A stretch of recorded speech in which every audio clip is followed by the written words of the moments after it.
Polsek Kuta Selatan berhasil meringkus warga negara asing yang viral usai mencekik dan memukuli warga lokal di Jalan Raya Uluwatu, Jimbaran, Badung. Pelaku bernama Sifurko Artem, 33 tahun.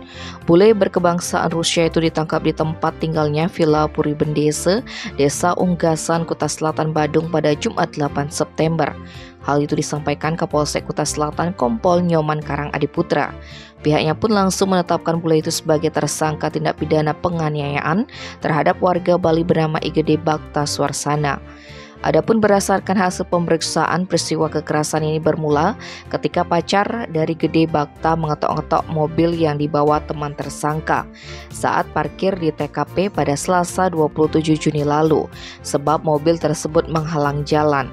Masalah inilah yang diduga pemicu Sifurko Artem merasa kesal, sehingga tersangka sempat adu mulut dengan korban sampai tak bisa menahan emosi.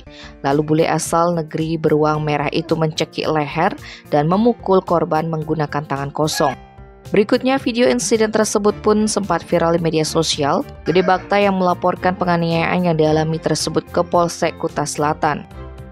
Tim Opsnal Reskrim Polsek Kuta Selatan yang dipimpin Kanit Reskrim Ibtu Nur Habib Aulia pun menindaklanjuti laporan tersebut hingga akhirnya berhasil mengamankan pelaku di tempat tinggalnya. Atas perbuatannya mencekik dan memukuli warga lokal, Sifurko Artem dijerat pasal 351 ayat 1 KUHP tentang penganiayaan.